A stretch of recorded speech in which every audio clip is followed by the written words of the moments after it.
아멘. 세상을 치유하는 유일한 길이 어디에 있을까요? 저는 여기에 있다고 믿습니다. 교회에 있다고 믿습니다. 치유하는 광선이 되신 하나님의 말씀이 있다고 믿습니다. 치유하는 길은 하나님 앞에 있음을 믿습니다. 지금 코로나19 이후로 거의 6개월 돼 가잖아요. 근데 우리가 그 누구도 코로나19에 감염되지 않은 것이 기적일까요? 기적일까요? 그거보다 더 큰 기적이 있습니다. 저를 보니까 이 기간 동안 잔병 치레 하나 안 한 것도 기적이다. 일용할 양식을 매일 먹는 게 기적이다. 네.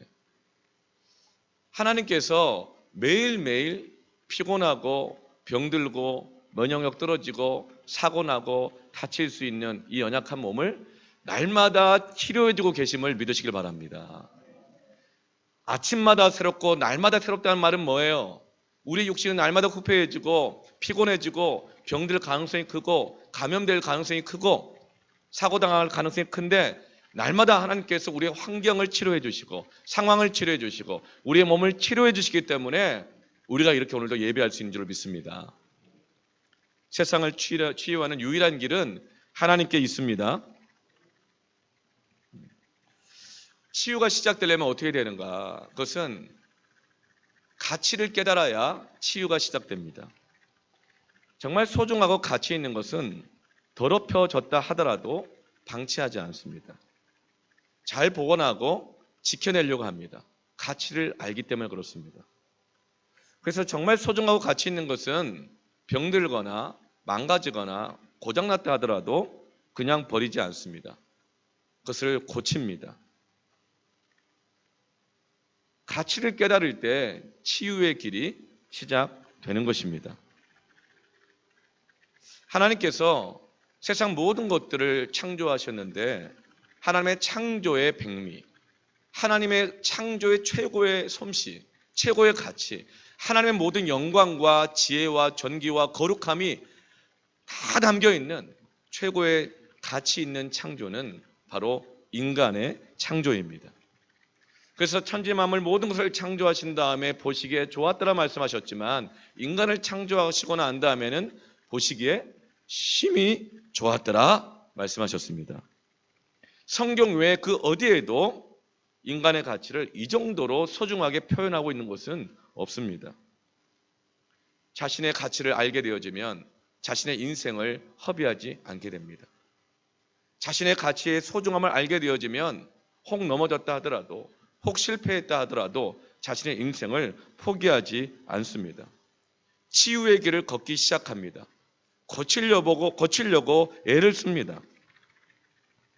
자신의 인생의 가치, 시간의 가치, 젊음의 가치, 자신의 사명의 가치를 깨달으면 결코 썩어질 피조물들에게 자신의 인생을 허비하거나 낭비하지 않습니다. 성경은 하나님께서 사람을 지으실 때 다른 피조물과는 구별되는 절대적인 가치 있는 존재로 창조하셨는데 그것을 세 가지로 오늘 본문에서 말씀하고 있습니다. 첫째로는 하나님 안에서 은혼이 있었다는 것입니다. 우리는 우연히 만들어진 자들이 아닙니다. 하나님은 우리를 창조하실 때 은혼하시고 계획하셔서 창조하셨습니다. 우리는 우연히 이 세상에 보내진 자들이 아닙니다.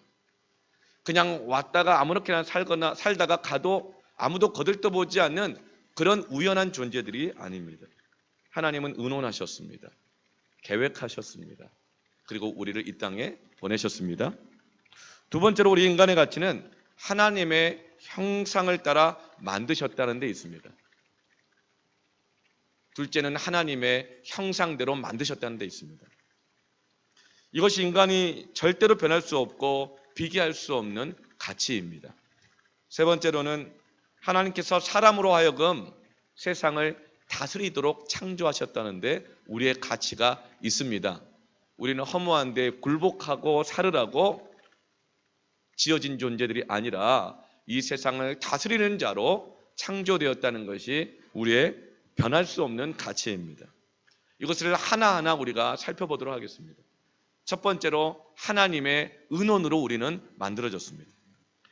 26절 말씀에 우리라는 말이 반복되어 있죠.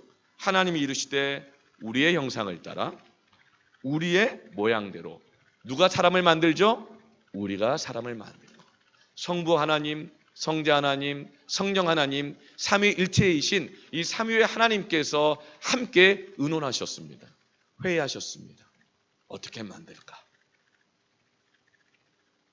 그리고 사람이 이 땅에 태어나서 앞으로 무엇을 위하여 살아가게 하고 이 사람을 통하여 어떤 일을 이루게 할까?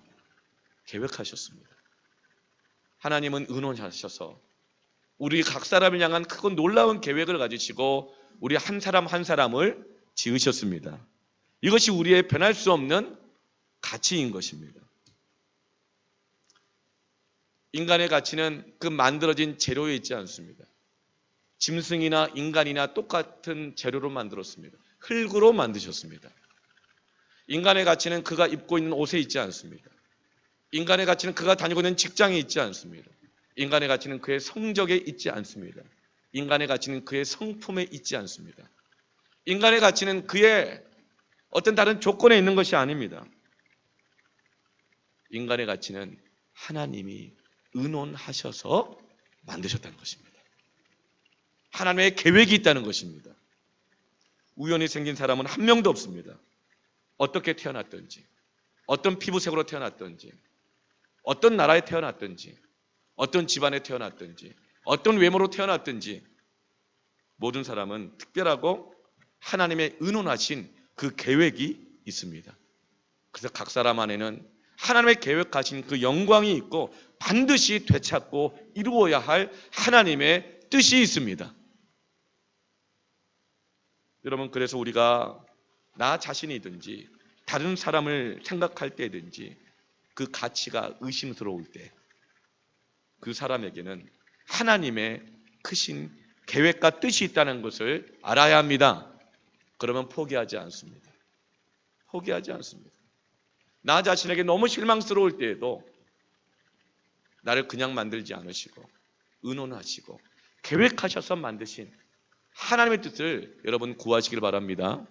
그때 치유가 시작됩니다. 알면 포기하지 않습니다. 알면 낭비할 수 없습니다.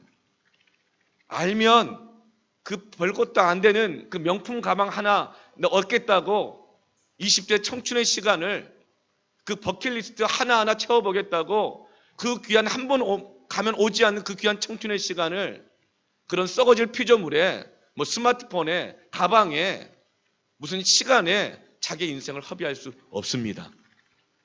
자신의 인생의 가치가 얼마나 귀한지를 깨달을 때 그래요. 자녀를 양육할 때 고민이 됩니다. 왜 고민이 돼요? 초등학교 4학년 때까지는 다 천재인 것 같았어요. 뭐든 할 수 있을 것 같았어요. 그러나 초등학교 5학년 때 되면 대부분의 아이들이 수학을 포기하는 경우가 참 많습니다. 여러분, 수학 포기한다고 인생 포기되지 않습니다. 예. 여러분, 수학 잘했던 사람 누가 있어요, 여기서? 얼마나 있어요? 희귀하죠. 예. 그분은 겸손하게 감사한 거 하셔야 되지. 그렇죠? 대부분 수학을 5학년 때부터 절벽을 만나거든요. 예. 그러면 어떻게 돼요? 그 아이의 인생의 가치가 의심되기 시작해요. 중학교 2학년 가면 이제 더 의심이 돼요. 사춘기 접어들면 말하는 행동, 뭐 말하는 거 하나하나가 보면 뭘 먹고 내가 쟤를 낳았을까? 뭐 의심이 됩니다. 혼란스럽습니다. 그럴 때 어떻게 해요? 말을 해보려고 하죠. 그러면 말이 돼요, 안 돼요? 안 되잖아요. 왜 말이 안 돼? 대화가 안 돼요? 걔든지 나든지 둘 중에 하나는 말이 안 되는 얘기를 하기 때문에 그런 거예요. 이해가 안 돼요. 혼란스러워요. 그럼 비교적 말이 통하는 부부가 머리를 맞대고 의논하기 시작합니다. 이 아이가 왜 이럴까? 어떻게 해야 될까? 의논합니다. 의논하다가 어떻게 됩니까? 싸웁니다. 서로 탓합니다. 안 풀립니다. 여러분, 어떻게 해야 합니까? 이 아이를 우리에게 주실 때 의논하여 주신 하나님의 의논을 물어봐야 합니다. 하나님께 구해야 합니다. 부모가 머리 맞대고 의논해봐야 싸울 일밖에 없습니다. 더 절망하고 실망하고 내가 어떻게 키웠는데 안 해준 게 뭐 있나? 더 상처받고 더 혼란해집니다. 그때 부모는 함께 손을 잡고 하나님께 나아가야 합니다. 내 생각이 아니라 하나님의 의논을 물어봐야 합니다. 하나님의 계획을 물어봐야 합니다. 그래 하나님의 의논과 계획 안에 있는 내 자녀의 가치를 발견해야 합니다. 그때 치유가 일어나기 시작합니다. 그 가치를 보고 자녀를 대할 때 그 자녀 안에 변화가 일어나기 시작합니다. 그러나 너무 안타깝게도 많은 부모들이 부모끼리 의논합니다. 머리를 맞댑니다. 그리고 이 사람 저 사람 상담가들 전문가들 이 학원 저 학원 이곳저곳을 다니면서 의논합니다. 아모스 5장 말씀에 이스라엘이 브엘세바로 다니고 길갈로 다니고 베델로 다닌다 할지라도 비참해질 뿐이다. 그 가치를 발견할 수 없습니다. 오직 하나님의 계획 안에서만 우리 인간의 가치를 발견할 수 있습니다. 여러분 자녀들의 삶이 회복되고 치유되기를 원합니까? 아름다워지기를 원합니까? 의논하신 하나님 앞에 나아가 기도하십시오. 하나님의 계획이 들어있는 말씀을 들으십시오. 그리고 부모가 새벽을 깨워 기도하십시오. 여러분 자녀의 인생이 치유될 것입니다. 자녀의 인생 때문에 가장 혼란스러웠던 사람 중에 하나가 바로 야곱입니다. 야곱은 청소년 때 집에서 버림받았습니다. 그래서 삼촌 라반의 집에 보내져서 거기서 일하면서 먹고 살라고 보내졌어요. 얼마나 눈치가 보였겠습니까? 눈칫밥 먹어가면서 품삯도 제대로 받지 못하고 14년간 일을 했어요. 네가 열심히 일하면 7년 만에 원하는 내 딸과 결혼시켜주겠다. 7년 열심히 일했더니 속았어. 또 다시 7년 일하래요. 그래서 14년을 그렇게 이용당하며 속고 일을 해가지고 겨우 결혼을 하고 가정을 이루었어요. 여러분 남자들은요 가정을 이루면 결혼하면 철든다 그러잖아요. 정말 그래요. 가정이 딱 생기니까 내가 이 가정은 책임져야 된다. 내가 내 처자식을 먹여 살려야 된다. 그 마음이 딱 드니까 어때요? 나도 이제 안 당한다. 그러면서 야곱이 머리를 쓰기 시작해요. 그래서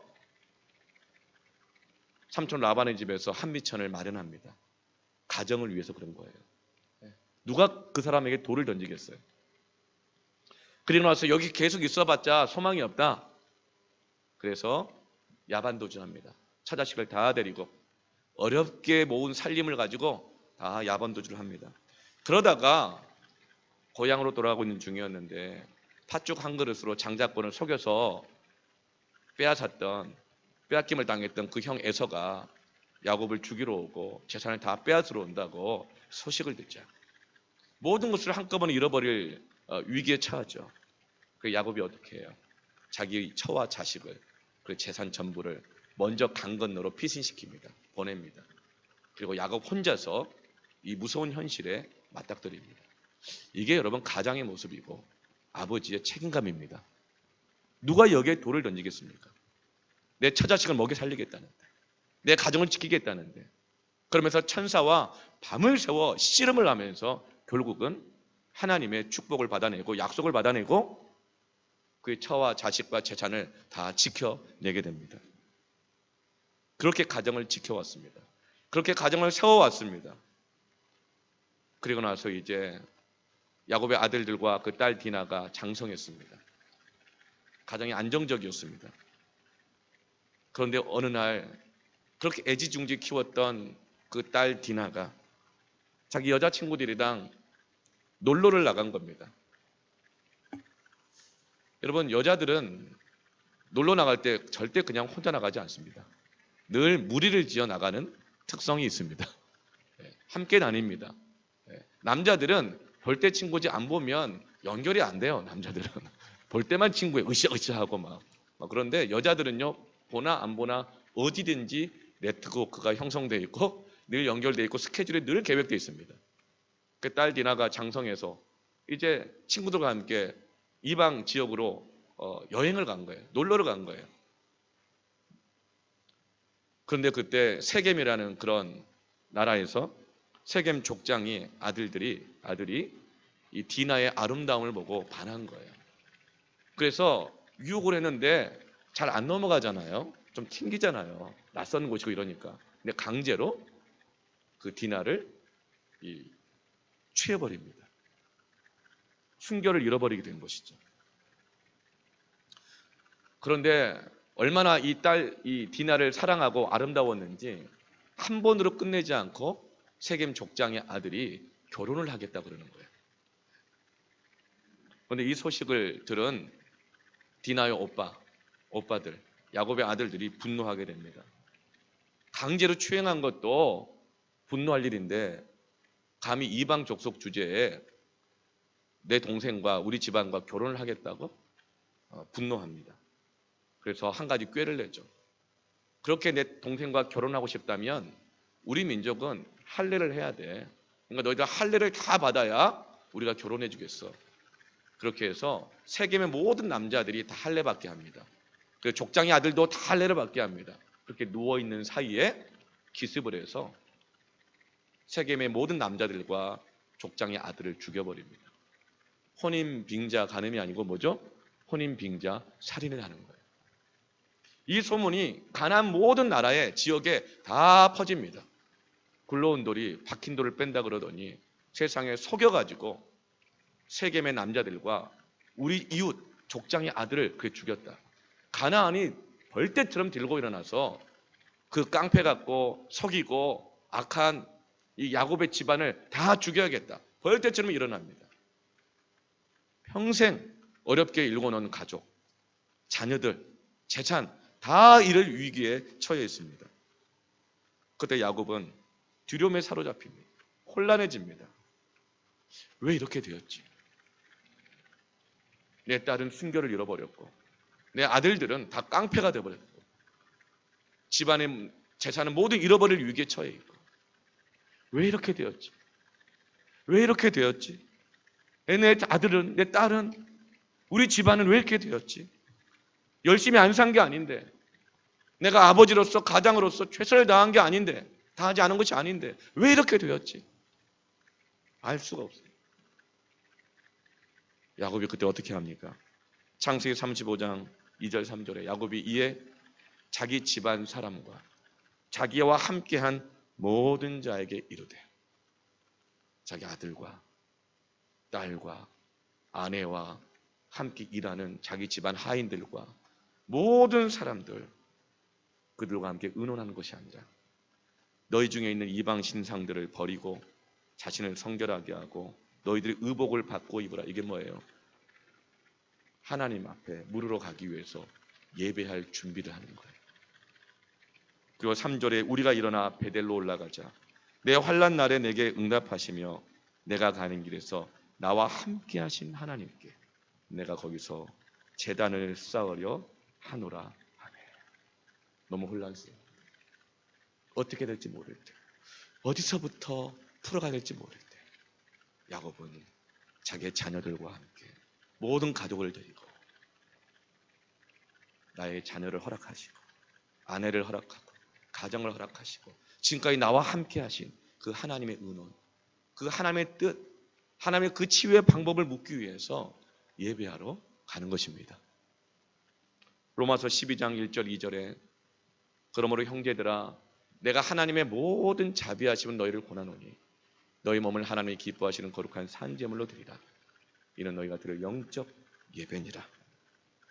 너희는 이 세대를 본받지 말고 오직 마음을 새롭게 함으로 변화를 받아 하나님의 선하시고 기뻐하시고 온전하신 뜻이 무엇인지 분별하도록 하게 하라. 여러분, 예배는 하나님의 의논을 묻는 자리입니다. 혼란스러울 때, 의심스러울 때, 절망스러울 때, 방법이 없을 때, 길이 없을 때 부모들은 자녀들을 안고 예배해야 합니다. 예배해야 합니다. 자녀들이 영 따라오지 않으면 부부가 하나님 앞에 나아가 예배해야 합니다. 지금까지 나와 함께 하신 하나님, 저 잘 모르겠습니다. 어떻게 될지 모르겠습니다. 그러나 하나님 분명히 은원하셔서 하나님의 뜻과 계획 가운데 이 자녀를 허락한 것 아닙니까? 우리 가정을 이루신 것 아닙니까? 어떻게 해야 되겠습니까? 깨닫게 해주십시오. 이 세대의 흐름을 따라 쓸려가지 말게 해주시고 분별하게 해주십시오. 하나님의 선하시고 기뻐하시고 온전하신 그 뜻이 무엇입니까? 여러분, 그렇게 함께 예배할 때에 치유의 길이 시작됩니다. 하나님 앞에서 그 가치를 깨달을 때 우리는 포기하지 않을 수 있습니다. 하나님 앞에서 그 깨달을 때에, 그 계획을 깨달을 때 우리는 그 길로 갈 수 있습니다. 야곱이 그렇게 온 가족이 함께 예배하며 하나님의 뜻을 분별한 후에 어떻게 합니까?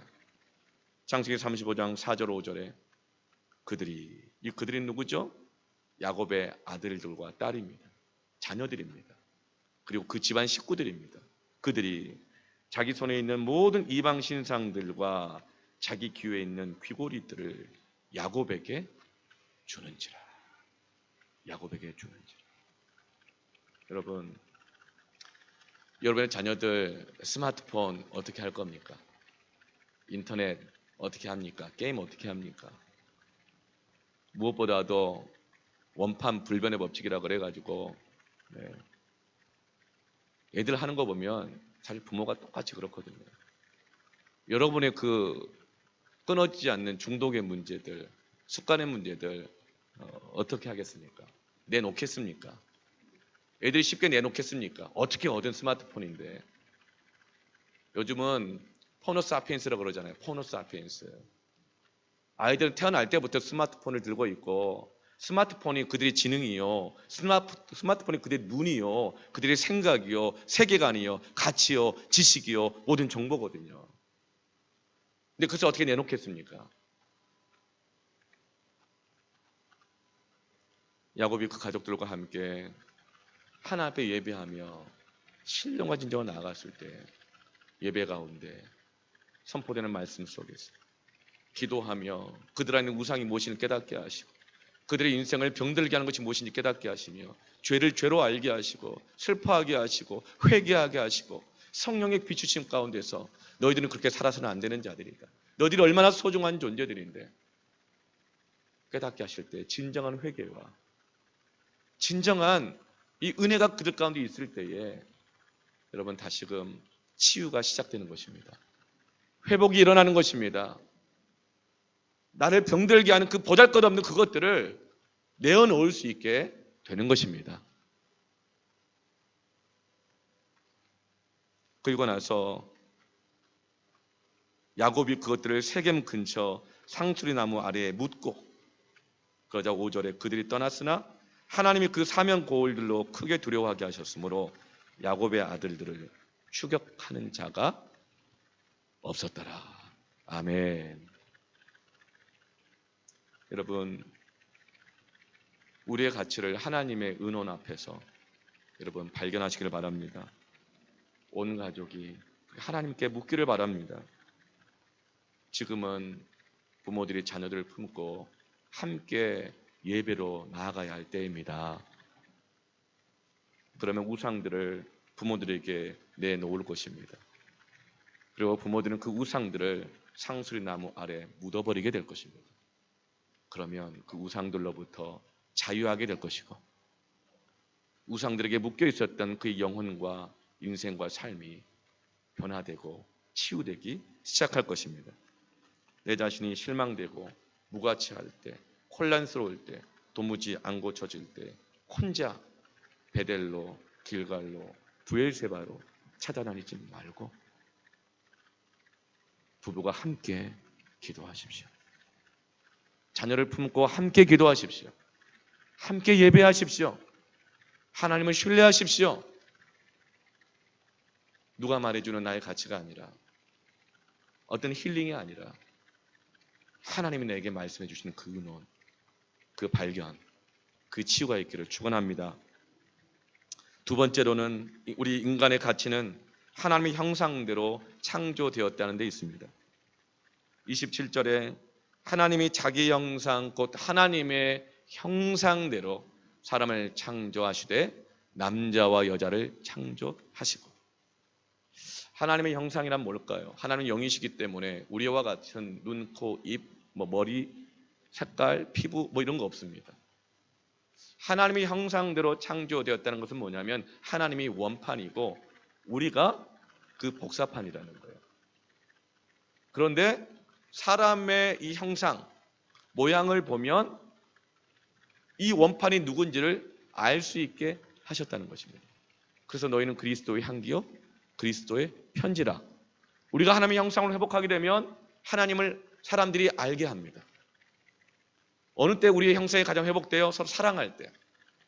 너희가 서로 사랑하면 너희가 내 제자인 줄 알리라. 하나님을 사랑하는 자들마다 하나님을 알고 하나님을 사랑하지 아니하는 자는 하나님을 알지 못하나니. 사랑하는 모습이야말로 가장 하나님의 형상다운 모습입니다. 그럴 때 우리의 모습을 통해 세상 사람들은 원판이신 하나님을 보게 될 것입니다. 하나님은 영이시기에 사람의 몸과 같은 형상은 갖고 계시지 않습니다. 형상은 본체라고 하는 뜻입니다.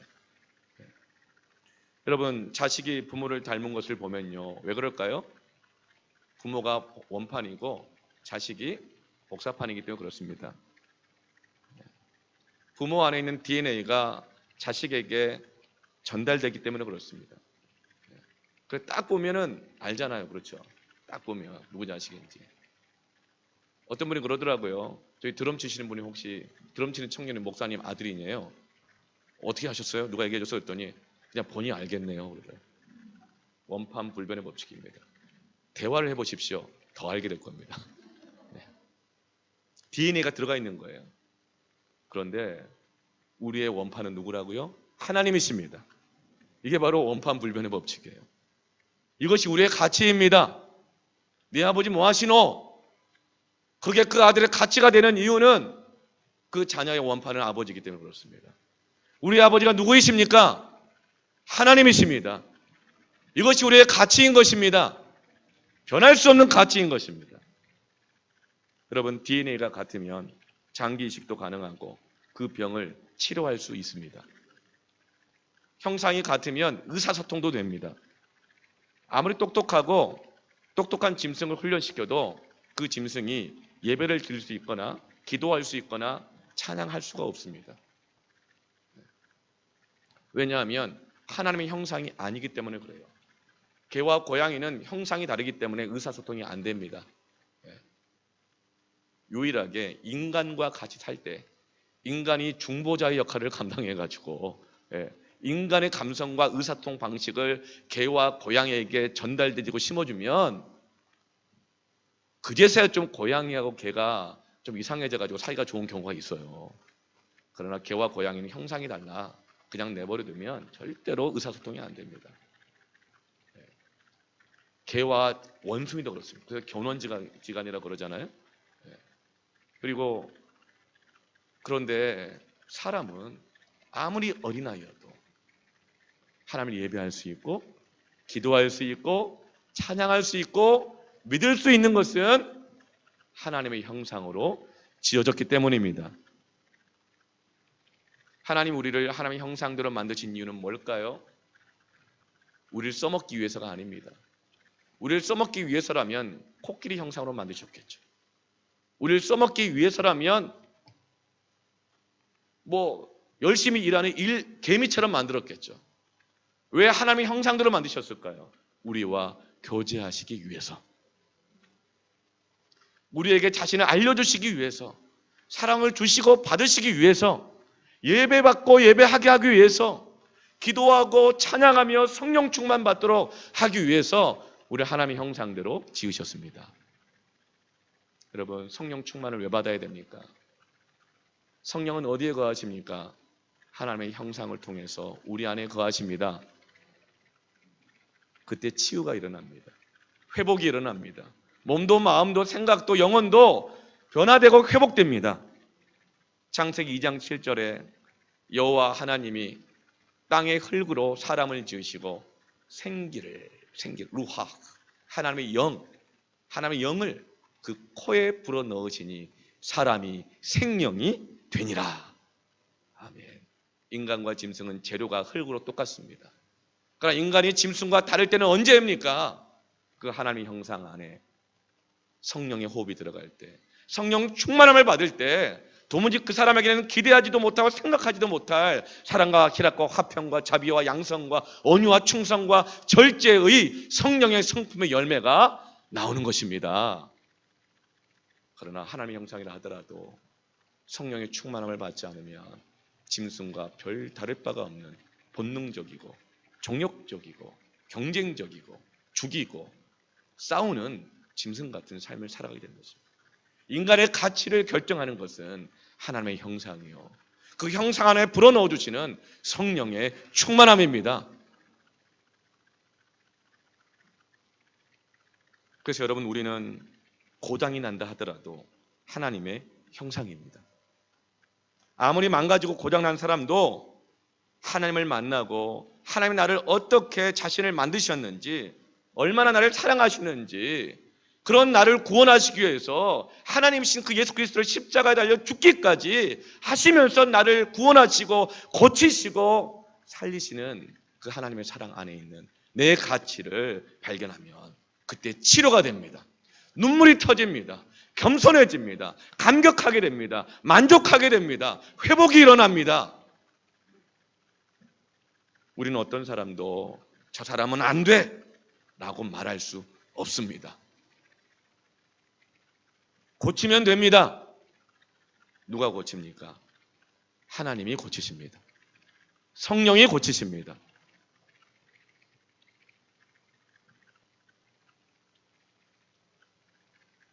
그러나 아무리 좋은 옷을 입고 있고 좋은 학위를 가지고 있다 하더라도 하나님의 형상이 고장나 있으면 전직 국회의원이든 현직 대통령이라 할지라도 그 형상이 고장나 있으면 치료하지 않으면 고철도 못 됩니다. 종류별로 버려지는 쓰레기에 불과합니다. 어떻게 고칩니까? 호세아 6장 1절 2절에서 이렇게 말합니다. 오라 우리가 여호와께로 돌아가자. 여호와께서 우리를 찢으셨으나 도로 낫게 하실 것이요 우리를 치셨으나 싸매어 주실 것입니다. 아멘. 그런데 여러분, 이 치유의 능력, 이 형상을 누구에게 주었을까요? 남자에게만 준 게 아니에요. 여자에게만 준 게 아니에요. 우리 형상대로 남자와 여자를 지으시고, 그리고 뭐라고 말하십니까? 그들에게 복을 주시면서 땅을 생육하고 번성하고 땅을 정복하고 충만하고 다스리는, 치유하는 능력을 어디에 주셨습니까? 가정에 주신 것입니다. 하나님의 형상대로 지어진 남자와 여자, 그 부부에게 주신 것입니다. 그럼 여러분, 가정이 온전하게 치유가 되려면, 자녀들이 건강하게 자라나려고 하려면 어떻게 될까요? 부부가 함께 하나님을 믿고 함께 예배하고 함께 기도하시길 축원합니다. 그런데 사단이 그걸 너무나 잘 알아요. 가장 먼저 뭐부터 깨트려요? 자식 인생 막치기 전에 부부관계부터 깨트립니다. 그래서 깨어진 가정들이 너무나 많아요. 사단의 이런 너무나도 악한 이 계략 때문에 혼자 믿음 생활하면서 어떻게든지 자녀들을 지켜보려고, 키워보려고 고통하는 엄마들, 아빠들 너무 많아요. 그래서 여러분, 하나님께서 교회를 만드신 것입니다. 이 세상에 있는 모든 조직, 모든 모임, 단체 중에서 하나님이 직접 디자인하신 것은 가정과 교회밖에 없습니다. 나머지는 하나님의 보편적인 은혜 속에서 사람들 도와주고 사람들 의견 받아주시면서 나라도 제도도 법도 만든 것이지, 하나님이 이 땅을 다스리시고 치유하시기 위해서 만드신 유일한 것은 가정과 교회입니다. 근데 사단이 창세에 가정을 깨트려 버렸거든요. 부부 사이를 깨트려 버렸거든요. 그래서 하나님께서 이제는 예수 그리스도의 십자가의 죽으심으로 완전한 가정, 그 가정을 치료하는 영적인 가정인 교회를 세우신 것입니다. 어떻게 되겠습니까? 여러분, 우리가 찢겨졌습니다. 병들었습니다. 상처받고 방황하고 있습니다. 그때 여러분, 부모가 자녀들을 품에 안고 기도하십시오. 여기저기 돌아다니지 마십시오. 자녀들의 인생을 완전하게 하는 것이 여러분 대안학교가 아닙니다. 대안학교 왜 가요? 그 아이를 위한 특별한 대안이 필요하니까 간 거거든요. 때로는 이 아이가 좀 더 특별해지기를 원하니까. 여러분, 대안학교가 교육의 대안이 아닙니다. 여러분, 그렇다고 공교육이 대안입니까? 그것도 아닙니다. 여러분, 어떤 체험학습입니까? 아닙니다. 여러분, 대안학교도 갈 수 있고 공교육도 받을 수 있고 체험학도 다닐 수도 있고 아이들 수많은 경험을 다 해줄 수도 있지만, 그럼 무엇보다도 이 아이들과 함께 여호와께로 돌아가셔야 됩니다. 여호와께로 돌아가야 됩니다. 세상이 지금 병든 이 시대에는 자녀들을 데리고 부모가 여호와께로 돌아가야 할 때입니다. 그럼 하나님이 싸매시고 하나님이 치유하실 것입니다. 하나님이 그 자녀의 가치를 알게 할 것이고 그 자녀 스스로가 자기의 가치를 깨닫게 하실 것입니다. 여러분, 아무리 야단치고 부모가 아무리 내 입으로 공부의 중요성을 강조하고 가르치건다 하더라도, 스마트폰을 주든 뭘 원한 걸 주든 한다 하더라도 그 자녀가 스스로 자신의 인생의 가치, 공부의 가치를 깨닫기 전에는 절대로 그때만 공부하지 절대 공부 안 합니다. 못합니다. 더 영악해집니다. 나중에 부모와 자녀의 관계가 거래 관계로 바뀌어버립니다. 어느 때 자녀가 스스로 공부하고 합니까? 자신의 인생의 가치를 발견할 때입니다. 하나님이 주는 동기부여가 있을 때 가능한 거예요. 그런 여러분, 세상이 병든 이 시기에 자녀들과 함께 여호와께로 돌아가십시오. 함께 나아가십시오. 그러면 하나님께서 살려주시고 일으켜주시고 싸매어 주실 것입니다. 그리고 세 번째로, 인간의 가치는 하나님이 사람을, 세상을 다스리도록 창조하셨다는 데 있습니다. 우린 침륜에 빠지고 뒤로 물러설 자들이 아니라 영혼을 구원할 자로 부르심을 받았습니다. 이 세상을 복되게 하고 병든 것을 고치고 불의한 것을 정의롭게 만들고 가난한 사람들을 부유하게 하고 마음 상한 자들을 위로하며 그렇게 다스리도록, 치유하도록 우리는 창조되었습니다. 세상을 치유하려면 어떻게 될까요? 다스림의 그 능력을 회복해야 합니다.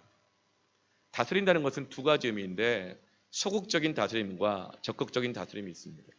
소극적인 다스림은 지배를 받지 않는다, 굴복을 하지 않는다, 이런 뜻입니다. 환경이나 어떤 영향에 지배당하지 않는다는 거예요. 우리는 성령 충만할 때 예수님의 인격과 성품이 내 안으로부터 나옵니다. 우리가 성령 충만할 때 하나님께서 우리를 온전하게 하실 때에 예수님이 하신 일보다 더 큰 일도 할 수 있다고 하셨습니다. 결코 어떤 것에도 굴복당하지 않습니다. 예수님이 그러셨습니다. 예수님은 성난 물결에도 굴복당하지 않으셨습니다. 환경 보고 무서워서 뒤로 물러서지 않으셨습니다. 바람을 무서워서 굴복당하여 제자들을 건지러 나가지 못하지 않으셨습니다. 귀신들이 무서워가지고 뒤로 피하지 않으셨습니다. 질병이 무서워가지고 피하고 도망다니지 않으셨습니다. 오히려 질병에 걸린 자들에게 향하여 다가가셔서 그들에게 기름을 발라주시고 눈에 흙덩이를 붙여주시고 안수하여주시고 문둥병자를 만져주시고 눈먼 자를 떠게 하시고 저는 자를 일으키시며 심지어는 죽어서 냄새나는 자까지도 만지셔서 그를 살려주시는 주님이십니다. 주님은 결코 죽음에도 질병에도 환경에도 어떤 두려움에도 굴복하지 않으셨습니다. 외로움에도 굴복하지 않으셨습니다. 사람들의 조롱과 비난에도 굴복당하지 않으셨습니다. 이것이 여러분 바로 다스리는 것입니다. 하나님께서는 우리를 자기 형상대로 만드시고 다스릴 수 있도록 그 능력을 우리에게 주셨습니다. 그것이 하나님의 형상 안에 있는 엄청난 하나님의 권능입니다. 여러분, 그러면 우리도 어떤 사람의 말 때문에 나의 가치를 굴복당하지 마십시오. 한 번의 실패 때문에 인생을 포기하지 마십시오. 나의 쾌락과 종욕에 굴복하지 마십시오. 내가 원하는 그런 것들 때문에, 종욕 때문에, 욕심 때문에 내 믿음을 팔거나 타협해서는 안 되는 것입니다. 성적이나 돈 때문에, 실패 때문에 인생을 포기해서는 안 되는 것입니다. 왜냐하면 우리는 하나님의 형상으로 다스릴 수 있는 가치 있는 존재로 지어졌기 때문입니다. 그 어떤 것에도 굴복되지 않는 자존감이 어디에서 올까요? 어디에서 그 자존감이 올까요? 27절에 남자와 여자를 창조하셨다고 했죠. 그리고 28절에 그들에게 복을 주셨습니다. 그들에게, 그 가정에 그 굴복당하지 않는 자존감의 복을 주셨습니다. 가정에 주어진 거예요. 부모에게 주어진 겁니다. 부모는 자녀의 자존감의 근원입니다. 부모가 정욕에, 세상의 환경에 계속 쉽게 굴복당하면 원판 불변의 법칙이라 그것이 그 자녀의 자존감이 됩니다. 그러나 그 부모가 하나님의 형상을 회복하고 하나님께 나아가고 성령 충만함을 받게 되어지면 내 자녀도 그 어떤 것에도 굴복당하지 않는 다스림의 권세, 자존감이 회복되게 될 것입니다. 여러분 기억하십시오. 가정은 세상을 이길 수 있는, 굴복당하지 않는 다스림의 능력의 근원입니다. 하나님이 그렇게 만드셨습니다. 두 번째로 적극적인 다스림은 무엇이냐면 모든 것들을 바른 위치에 있게 하여서 질서를 잡아 관리하는 것입니다. 유지하는 것입니다. 아름답게 하는 것입니다. 더 풍성하게 만드는 것이 바로 다스림입니다. 이 다스림은 착취한다는 뜻이 아닙니다. 내 마음대로 한다는 뜻이 아닙니다. 각각의 가치들을 아름답고 질서 있게 나열하고 연결하여 관리하고 도와주어서 더 풍성해지고 가치 있게 만드는 것이 다스림의 능력입니다. 하나님은 우리에게 모든 자연 만물을 이렇게 맡기시면서 그렇게 다스리도록 우리에게 권세를 주셨다는 거예요. 이렇게 다스리기 위해서는 모든 것을 다른 위치 속에, 질서 속에 있게 하기 위해서는 내가 다스리는 자가 먼저 그 바른 위치에 있어야 되고 그 질서 가운데 있어야 합니다. 질서가 없이 살아가는 사람들은, 여러분, 이 다스림의 능력이 없습니다. 질서 없이 사는 사람들 중에서 자존감 좋은 사람 아무도 없습니다. 알아요. 작심삼일이라고. 난 이것밖에 안 된다고. 그 하는 말이 뭐예요? 나는 해도 안 된다. 뭐 이런 얘기 하잖아요.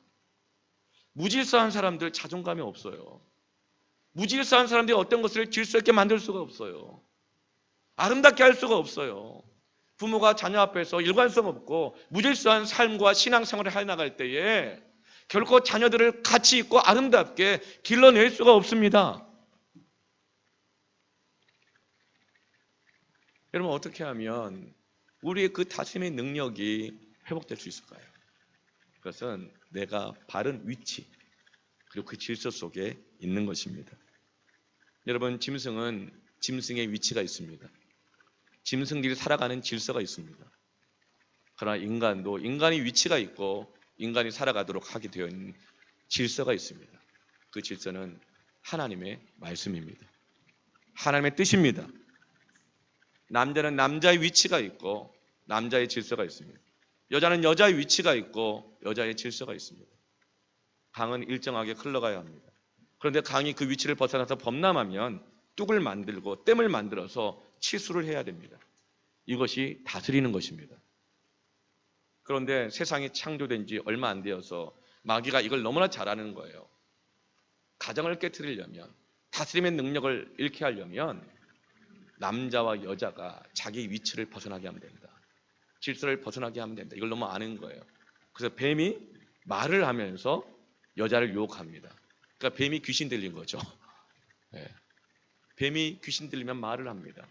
피조물들이 귀신 들리면 말을 합니다. 여러분, 옷장을 열어보세요. 피조물이 말을 합니다. 입을 옷이 없구나. 입을 옷이 없구나. 말을 겁니다. 뭐예요? 우상은 뭐예요? 썩어질 피조물, 거짓된 것, 생명이 없는 것 안에 그것이 마귀가 역사하는 거잖아요. 그 우상이 되는 거예요. 막 운전을 하는데 지나가는 차들이 막 말을 겁니다. 저 차 봐, 너무 멋있지 않니? 네 차 너무 오래됐어. 저 차 너무 멋있지 않니? 친구가 너 요즘 뭐 하고 지내니? 그러면 그랜저를 가리킨대요. 네. 그게 자신의 가치를 말하는 거예요. 뱀이 말을 하면서 하와를, 여자를 유혹합니다. 뱀과 사람의 경계가 허물어진 것입니다. 뱀은 말을 하면 안 됩니다. 특히 뱀은 사람에게 말을 걸면 안 됩니다. 그런데 여자가 그 뱀에게 끌려가는 것입니다. 끌려가는 것입니다. 뱀이 여자에게 말을 건넸을 때에 여자는 뱀을 야단쳐야 됐습니다. 말하지 마. 네가 혀가 2개라고 말을 하냐? 그냥 그 혀를 뽑아버려야 됩니다. 그리고 네 위치로 가라고 명령해야 됩니다. 다스려야 됩니다. 마귀를 대적하라. 그리하면 피하리라. 그런데 어리석게도 위치를 벗어났는데도 불구하고 벗어난 그 말을 자꾸 듣는 거예요. 위치 벗어난 말을 여러분 듣지 마십시오. 생각 그 이상의 생각을 품지 마십시오. 아무리 옷이 나에게 말을 걸어온다 하더라도, 아무리 자동차가 나에게 말을 걸어온다 하더라도, 썩어질 피조물들이 나에게 말을 걸어온다 하더라도 여러분 그 말을 듣지 마십시오. 대적하십시오. 다스리십시오. 우리 주변에 하나님의 질서를 어기게 하고 하나님의 말씀으로 정하신 자를 이탈하는 것을 많이 보게 됩니다.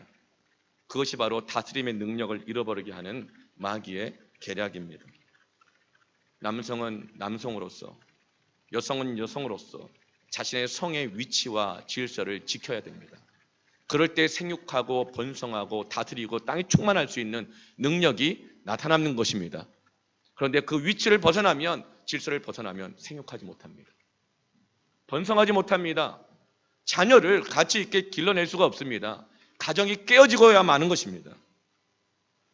남성은 남성으로서, 아버지는 아버지로서 자신의 성이, 남성이 위치해야 될 위치와 질서를 벗어나서는 안 됩니다. 여성도 마찬가지이죠.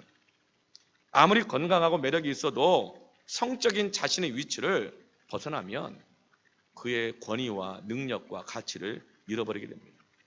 다윗을 보세요. 다윗의 능력은 어디에 있었습니까? 그의 왕자에서 나왔습니까? 그의 권력, 군사력, 외교력 여기서 나왔습니까?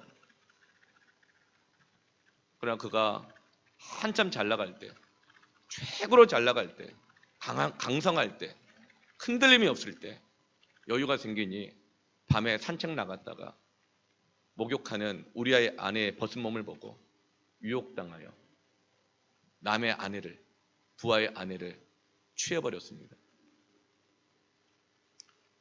그때는 괜찮은 줄 알았습니다. 그러나 하나님께서 나단 선지자를 통해서 책망하시죠. 그때 다윗이 회개하며 시편 51편 10절에서 12절 이렇게 고백합니다.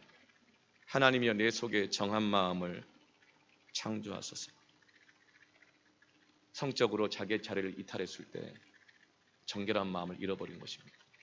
자기 안엔 정욕과 더러운 마음과 사기를 쳐서라도 그 부하를 사지에 몰아내서 죽여서라도 자기의 정욕을 채우고야만은 욕심으로 가득한 그 마음을 본 것입니다. 정한 마음이 하나도 없는 것입니다. 내 안에 정직한 영을 새롭게 하소서. 원하는 것을 얻기 위해서는 사기를 치고 살인 교사를 하고 해서라도 얻고야만은 그 거짓된 것. 자기의 명예를 위해서, 자기의 흠을 감추기 위해서는 무엇을 동원해서라도 피할 건 피하고 알릴 건 알리면서 과장시키고 축소시키면서 거짓말하는 자기의 거짓된 영을 보게 된 것입니다. 11절에 나를 주 앞에서 쫓아내지 마시며 주의 성신을 내게서 거두지 마옵소서. 성적인 자리를 이탈할 때 성령의 충만함을 잃어버립니다. 음란은 가장 먼저 하나님과의 관계를 단절시킵니다. 은혜를 잃어버리게 만듭니다. 주의 구원의 즐거움을 내게 회복시키시고 자원하는 심령을 주사 나를 붙드소서. 지금 다윗은 자기의 위치를 이탈함으로 다스림의 능력을 잃어버린 것입니다. 비틀거리고 있는 것입니다. 수많은 방법으로 가려보기려고도 했고 애써봤지만 비틀비틀거리고 거 쓰러져서 죽기 일보 직전입니다. 주여 나를 다시금 붙들어 주시옵소서.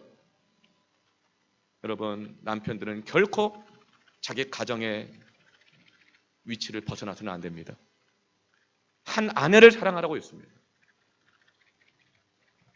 아담이 그의 아내와 함께 한 몸이 되었으니 벌거벗었으나 부끄럽지 아니하다.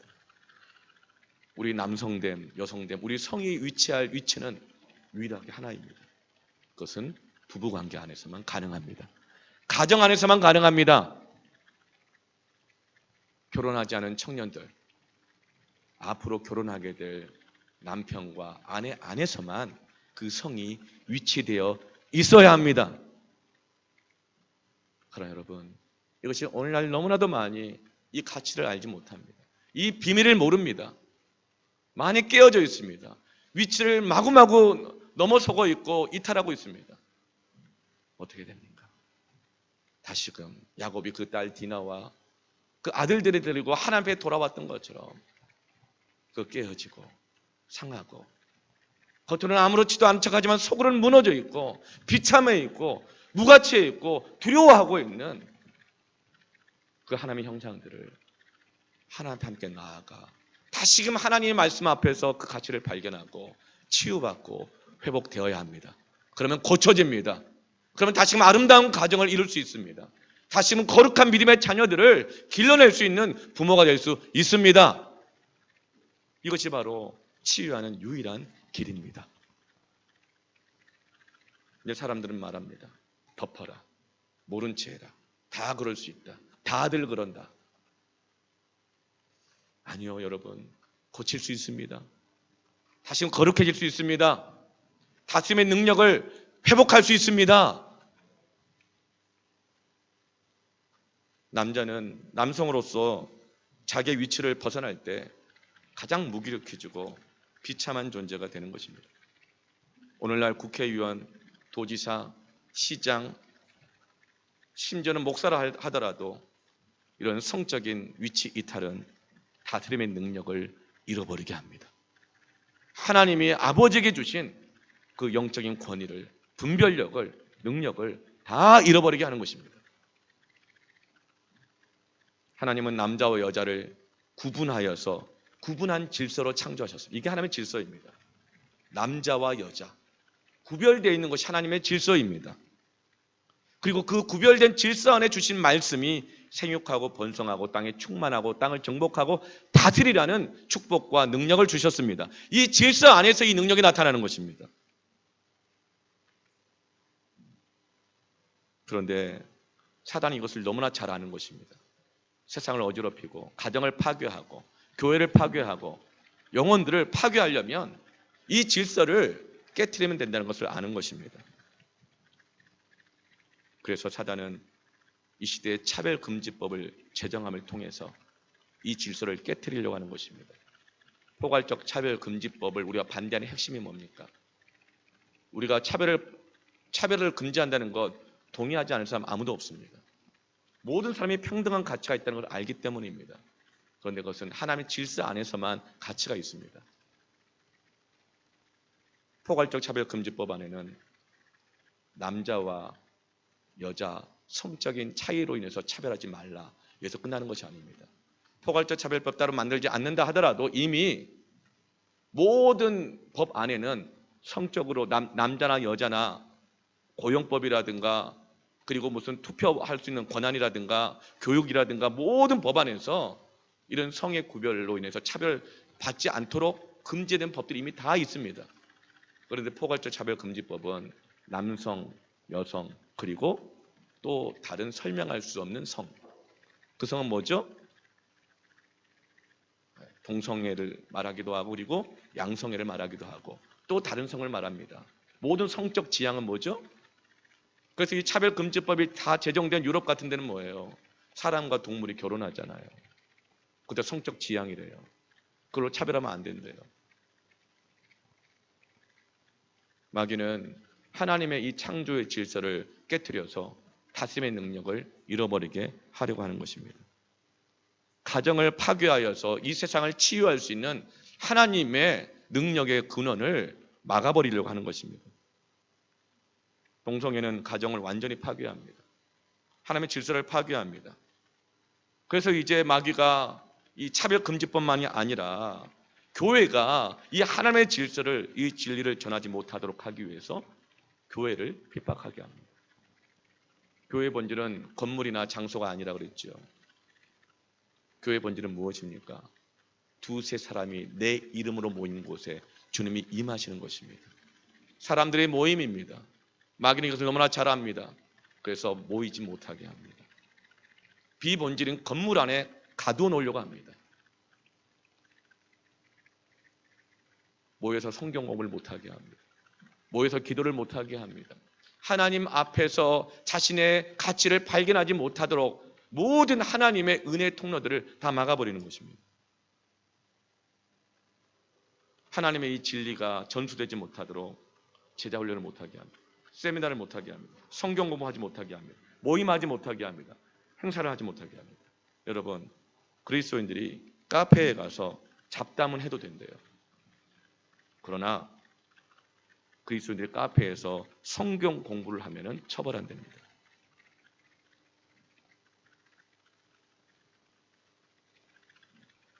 왜 그리스도인들이 클럽 가서 노래방 가서 노래하면 상관없는데 교회에서 찬송을 하면 크게 처벌을 받습니까?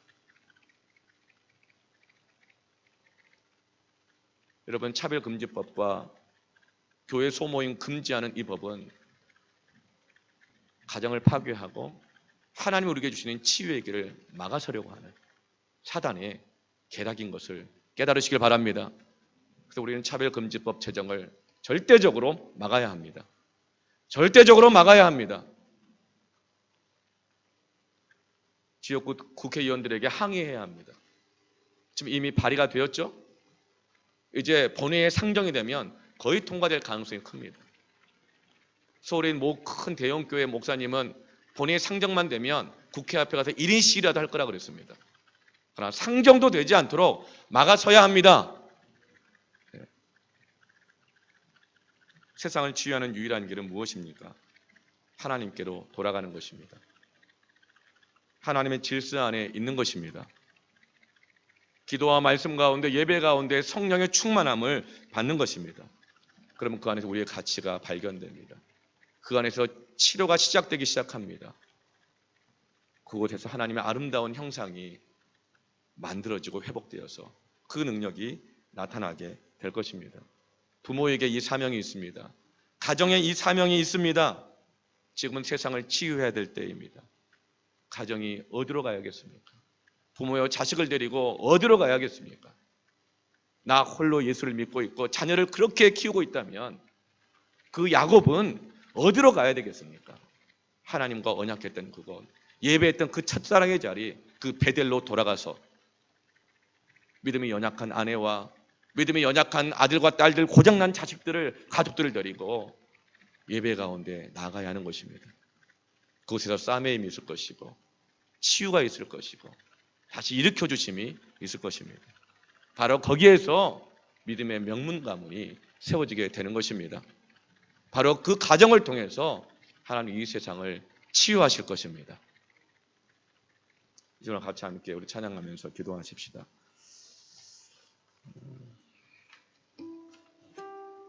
하나님께서 우리에게 이미 치유의 길을 열어주셨습니다.